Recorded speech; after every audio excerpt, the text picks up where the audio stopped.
Assalamualaikum warahmatullahi wabarakatuh. Perkenalkan saya Rahmatia, NIM D0222304, Informatika Fakultas Teknik Universitas Sulawesi Barat. Nah, video ini dibuat untuk memenuhi tugas mata kuliah etika profesi sebagai pengganti ujian UTS.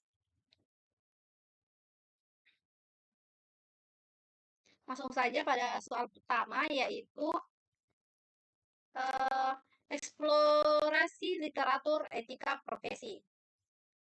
Identifikasi dan tinjau dua jurnal akademik yang membahas kasus etika dalam profesi teknologi informasi yang terkait dengan penggunaan data pribadi. Buat ringkasan komparatif dari kedua kasus tersebut dengan fokus pada langkah-langkah penyelesaian masalah yang diambil oleh profesional teknologi informasi. Jelaskan bagaimana prinsip etika profesi yang disarankan oleh penulis jurnal tersebut dan terapkan dalam kasus yang Anda ketahui.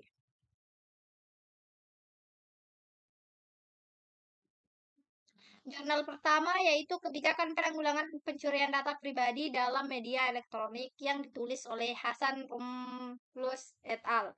Nah, pada kasus di sini yaitu kasus pencurian data pribadi. Di dalam kasus tersebut dijelaskan bahwa kebijakan penanggulangan pencurian data pribadi berdasarkan Peraturan Pemerintah Nomor 71 Tahun 2019 tentang penyelenggaraan sistem dan transaksi elektronik tersebut, yaitu dengan melakukan penghapusan.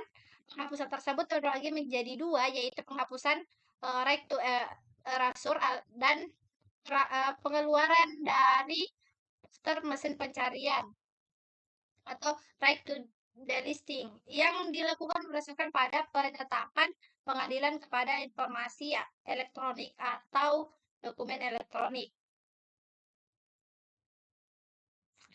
Jurnal kedua yaitu Perlindungan Hukum Terhadap Data Pribadi Pengguna Jasa Transportasi dari Tindak Penyalahgunaan Pihak Penyedia Jasa berdasarkan Undang-Undang Nomor 5 Tahun 1999 tentang perlindungan konsumen. Penulis yaitu Gestiar Yoga Pratama dan kawan-kawan. Kasus di sini yaitu penyalahgunaan data konsumen Gojek. Nah, dari jurnal tersebut, proses penyelesaian dari kasus tersebut yaitu dengan melakukan menyertakan bukti apabila ada driver yang menyimpan data pelanggan.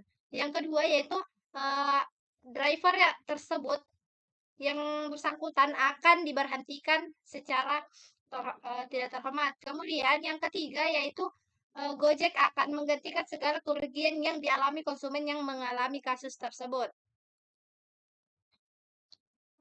Dari dua kasus tersebut, prinsip etika profesional yang diterapkan oleh penulis jurnal yaitu yang pertama kejujuran. Kejujuran di sini yaitu kejujuran dalam menyimpan data pribadi tanpa menyalahgunakan atau menggunakan data-data yang dimiliki oleh pemilik sistem tersebut. Yang kedua, ada tanggung jawab. Tanggung jawab di sini yaitu penulis jurnal menyatakan bahwa tanggung jawab berfokus kepada tentang penjagaan keamanan terhadap data-data pribadi yang dimiliki oleh konsumen maupun pengguna dari media elektronik tersebut.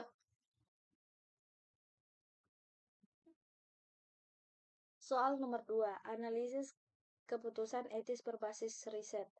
Temukan sebuah studi kasus dilema etis dalam implementasi sistem teknologi informasi yang mempengaruhi tenaga kerja.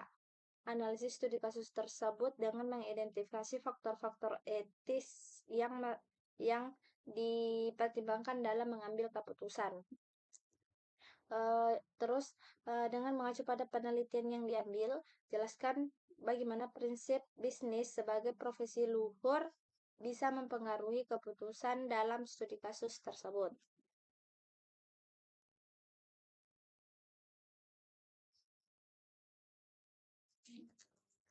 Dari jurnal The Impact of an Enterprise Resource Planning System on Employee Morale and Job Satisfaction and Ethical analisis yang ditulis oleh Vukanika Mesulu dan Sachin Suknunan.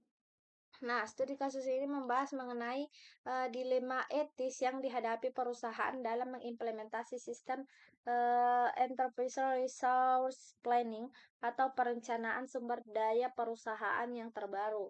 Sistem ini berpotensi meningkatkan efisiensi dan produktivitas, namun juga menimbulkan kekhawatiran tentang dampaknya pada moral dan kepuasan kerja karyawan.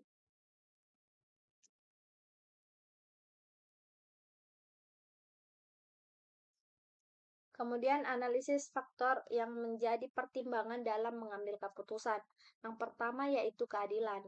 Nah, di keadilan di sini kita dipertanyakan apakah semua karyawan diperlakukan adil dalam proses implementasi ERP itu sendiri. Kemudian apakah ERP yang dirancang ini mempertimbangkan kebutuhan dan kemampuan dari semua karyawan yang ada di perusahaan tersebut. Kemudian faktor yang kedua yaitu akuntabilitas. Nah, di dalam akuntabilitas itu dipertanyakan siapa yang akan bertanggung jawab pada dampak yang terjadi pada saat implementasi sistem ERP kepada karyawan. Kemudian, apakah perusahaan tersebut siap untuk siap untuk mengatasi masalah yang timbul dari implementasi ERP itu sendiri. Kemudian yang ketiga ada transparansi. Transparansi di sini yaitu apakah karyawan dikomunikasikan secara terbuka tentang perubahan sistem pada perusahaan dan dampak yang akan terjadi kepada mereka. Apakah karyawan-karyawan tersebut diberi kesempatan untuk memberikan tanggapan serta masukan mengenai implementasi ERP itu sendiri. Kemudian ada kehormatan. Nah, ada faktor yang mendukung terakhir yaitu kehormatan itu di dalam sistem ERP itu sendiri. Apakah sistem tersebut dirancang dengan cara menghormati dan privasi serta data diri dari karyawan-karyawan tersebut. Kemudian selanjutnya adalah prinsip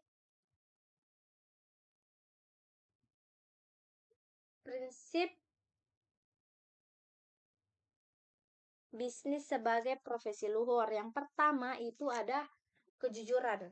Nah, kejujuran di sini mengacu kepada apakah perusahaan tersebut jujur kepada karyawan mengenai dampak dari sistem ERP pada pekerjaan mereka. Kemudian yang kedua ada keadilan. Nah, keadilan di sini memastikan bahwa semua karyawan memiliki kesempatan yang sama untuk belajar dan menggunakan sistem ERP. Yang ketiga ada kehormatan. Nah, kehormatan di sini yaitu apakah perusahaan tersebut menghormati privasi karyawan dan melindungi data-data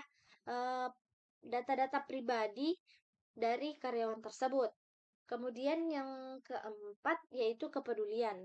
Apakah perusahaan mempertimbangkan? Nah, di sini prinsip di sini yaitu perusahaan tersebut harus mempertimbangkan dampak dari sistem ERP pada kesejahteraan dan kepuasan dari karyawan yang ada pada perusahaan tersebut. Nah, dengan menerapkan prinsip bisnis yang luhur, perusahaan dapat membuat keputusan yang etis tentang implementasi ERP dan meminimalkan dampak negatifnya kepada karyawan yang ada pada perusahaan tersebut.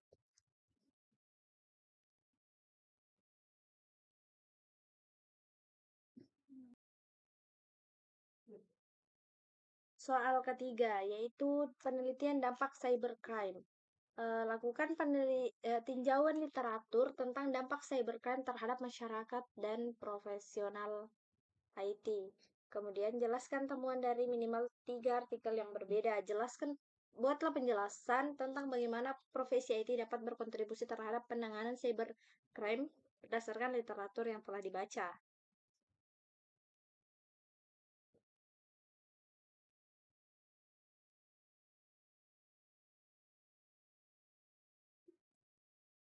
Berdasarkan artikel pertama yang saya baca, yaitu menurut buku Cyber Law yang ditulis oleh Dr. Sahat Maruli, dijelaskan bahwa cybercrime mencakup berbagai bentuk kejahatan komputer di cyberspace yang melahirkan istilah baru seperti cybercrime.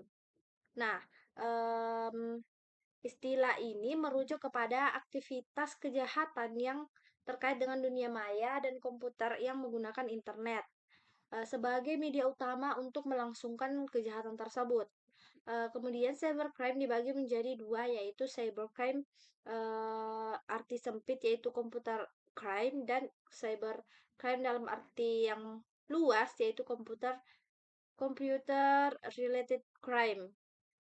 Nah, kejahatan ini melibatkan illegal possession, offering, dan distributing information melalui uh, komputer. Nah, faktor-faktor pendorongnya pun sudah dijelaskan di dalam buku Cyber Law ini.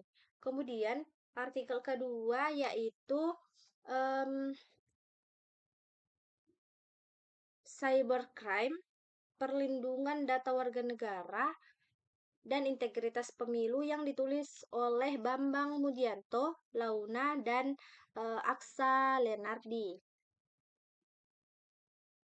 Di dalam artikel tersebut dijelaskan bahwa definisi dari cybercrime yaitu sebagai kejahatan yang melibatkan aktivitas kriminal seperti penipuan, pencurian, dan distribusi pornografi anak yang dilakukan melalui komputer secara ilegal. Artikel ini juga membedakan antara cyber security dan cybercrime. Nah, cyber security itu berfokus kepada keamanan pada sistem komputer, sementara cybercrime itu melibatkan kejahatan manusia yang menyerang data personal individu. Cybercrime sering menimbulkan dampak negatif pada komunitas, keluarga, maupun individu. Kemudian pada artikel ketiga yaitu cybercrime, sebuah fenomena di dunia maya yang ditulis oleh lawyer, pemerhati Cyber Law. Nah, di artikel tersebut dijelaskan bahwa cybercrime ini merupakan sebagai fenomena di dunia maya yang membawa sisi negatif dengan munculnya tindakan antisosial dan kejahatan. Untuk menanggulangi cybercrime sendiri diperlukan modernisasi hukum pidana nasional, peningkatan sistem keamanan jaringan komputer, kemudian peningkatan pemahaman aparatur penegak hukum, kesadaran masyarakat, dan kerjasama antar negara. Nah, artikel ini juga menekankan perlunya tindakan global dan dalam penanggulangan cybercrime dari kejahatan tersebut yang bersifat transnasional.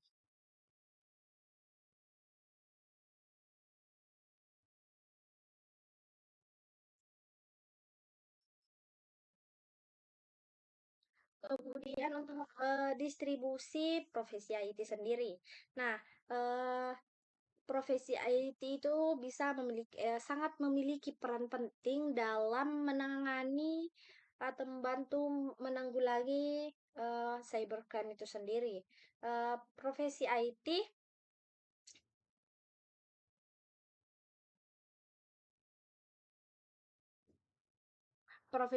itu dapat berkontribusi dengan meningkatkan keamanan sistem pada komputer, mengembangkan teknologi keamanan yang inovatif, memberikan pelatihan kepada masyarakat mengenai keamanan cyber, dan bekerja sama dengan penegak hukum untuk mendeteksi dan menangani kejahatan cyber. Dengan pemahaman tentang teknologi, profesi IT dapat menjadi garda terdepan dalam membantu melindungi masyarakat dari ancaman cybercrime.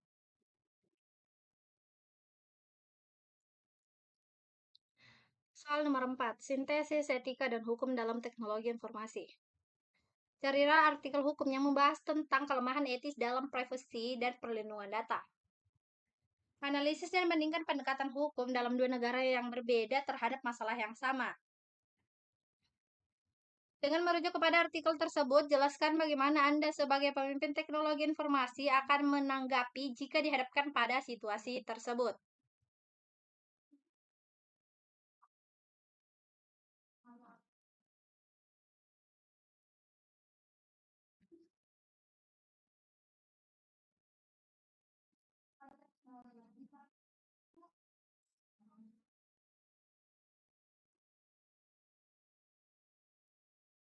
Adapun jurnal pendukung yang saya ambil yaitu perbandingan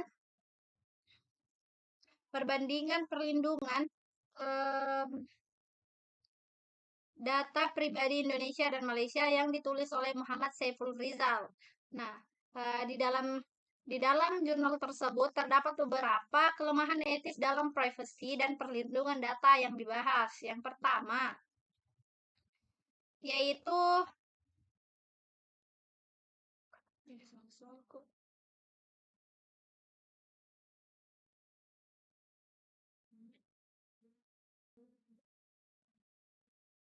yang pertama yaitu pengumpulan data berlebihan. Nah, di Indonesia, Undang-Undang UDP, UDP, Undang-Undang PDP Indonesia melarang pengumpulan data secara berlebihan. Namun, masih terdapat celah yang memungkinkan perusahaan untuk mengumpulkan data yang tidak relevan atau tidak diperlukan. Dari negara Malaysia sendiri, PDPA Malaysia memiliki ketentuan yang lebih ketat tentang pengumpulan data, namun masih terdapat tantangan dalam penegakan aturan tersebut. Nah, yang kedua, ada penggunaan data tanpa persetujuan. Di Indonesia, Undang-Undang PDP mewajibkan persetujuan individu untuk mengumpulkan dan penggunaan data pribadi mereka. Namun, terdapat kemungkinan penyalahgunaan data pribadi mereka. Penyalahgunaan tersebut tanpa persetujuan atau kurangnya pemahaman individu mengenai tentang konsekuensi dari persetujuan yang dibuat. Kemudian Malaysia, PDPA Malaysia memiliki ketentuan serupa tentang persetujuan, namun masih terdapat tantangan dalam memastikan bahwa individu tersebut benar-benar memahami apa yang mereka setujui.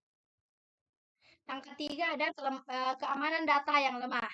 Di Indonesia, Undang-Undang PDP mewajibkan perusahaan untuk menerapkan langkah-langkah keamanan memadai untuk melindungi data pribadi. Namun masih terdapat kekurangan dalam implementasi dan penegakan aturan tersebut.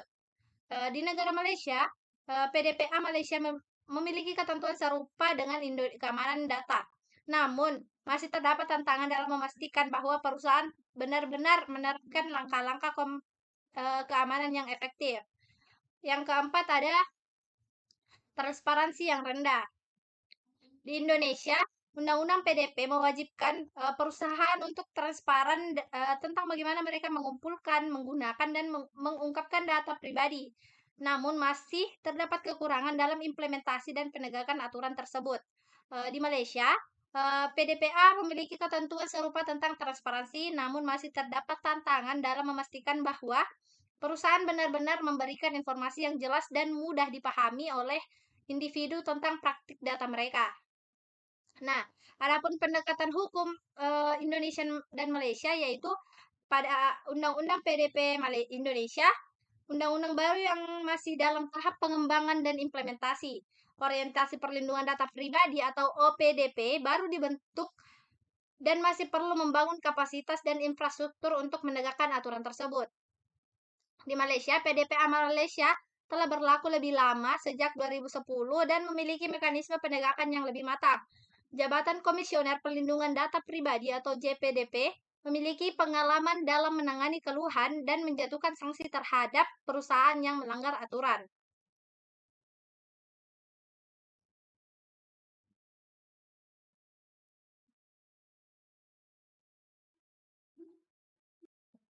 Adapun tanggapan sebagai pemimpin IT, yang pertama yaitu memastikan kepatuhan terhadap undang-undang. Di Indonesia dan Malaysia, mempelajari dan memahami undang-undang PDP ataupun PDPA secara menyeluruh dan memastikan bahwa semua praktik pengumpulan, penggunaan, dan pengungkapan data pribadi di organisasi mematuhi undang-undang tersebut. Kemudian yang kedua yaitu membangun budaya privasi yang kuat, yaitu dengan cara mendidik karyawan tentang pentingnya privasi dan perlindungan data dan penerapan kebijakan dan prosedur internal yang memperkuat prinsip-prinsip privasi. Yang ketiga adalah meningkatkan keamanan data dengan menerapkan langkah-langkah keamanan yang kuat untuk melindungi data pribadi dari akses, penggunaan, ataupun pengungkapan, perubahan, ataupun permusnahan yang tidak sah. Yang keempat ada peningkatan transparansi. Dengan memberikan informasi yang jelas dan mudah dipahami kepada individu tentang bagaimana kami mengumpulkan, menggunakan, dan mengungkapkan data pribadi mereka. Dan yang terakhir yaitu membangun kepercayaan dengan individu.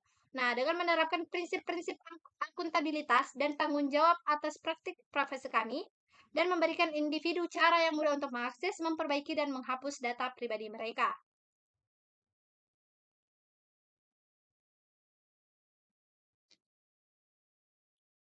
Soal nomor 5. Studi literatur profesi luhur dalam teknologi informasi. Review literatur yang menggambarkan konsep profesi luhur dalam konteks teknologi informasi dan bisnis. Identifikasi dan jelaskan dua studi kasus dari literatur yang mencerminkan konsep tersebut dalam praktik bisnis. Buat kesimpulan mengenai bagaimana prinsip-prinsip tersebut dapat diterapkan untuk menghadapi tantangan pemenang mengambil semua dalam industri teknologi informasi saat ini.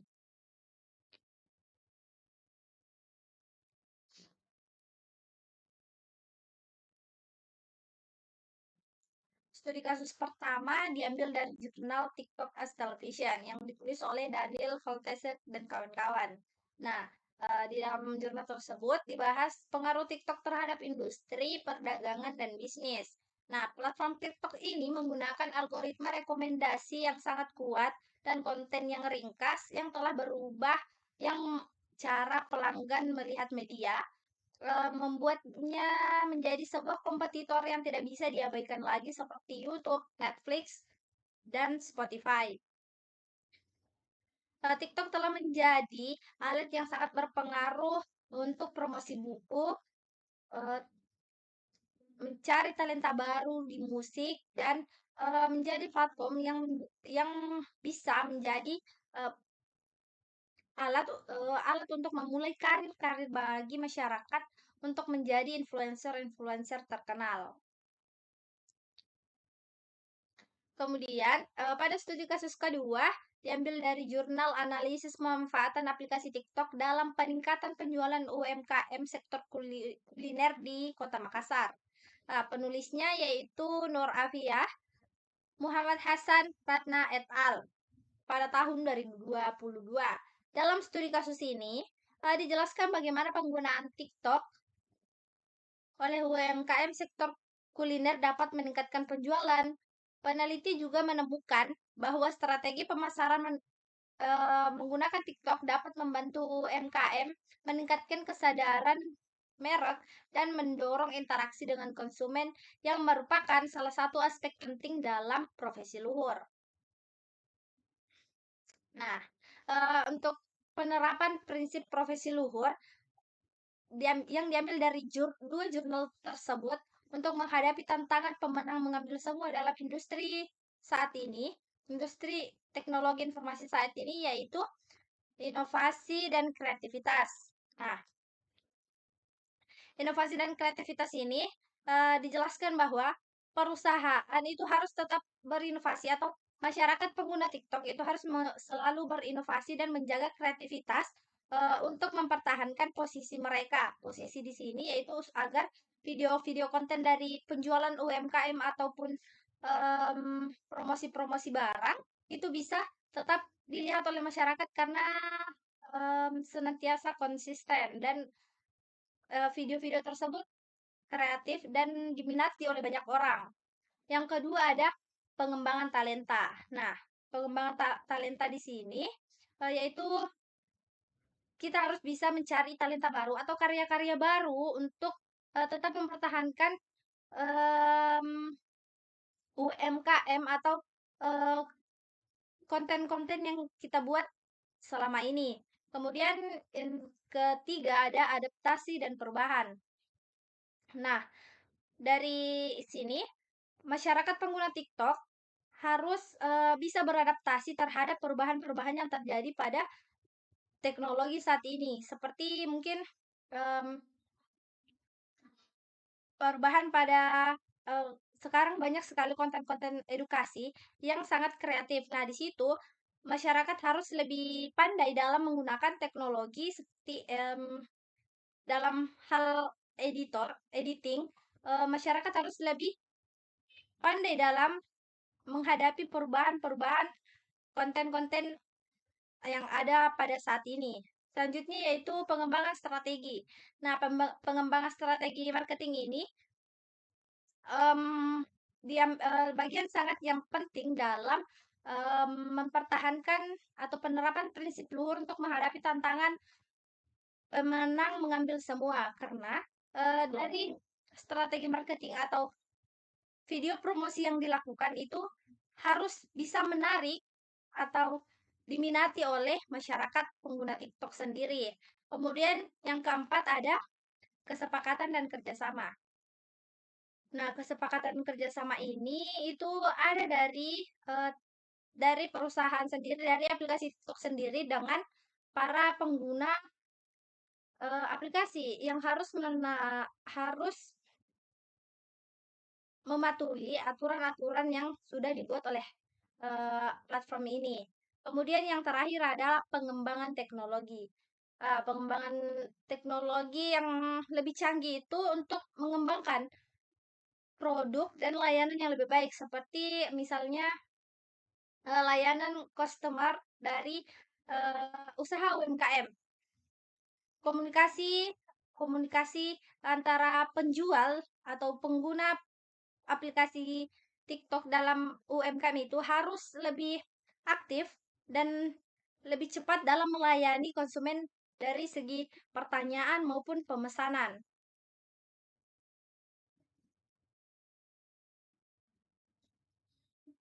Nah, sekian video dari saya untuk memenuhi tugas mata kuliah etika profesi pengganti UTS. Sekian, wassalamualaikum warahmatullahi wabarakatuh.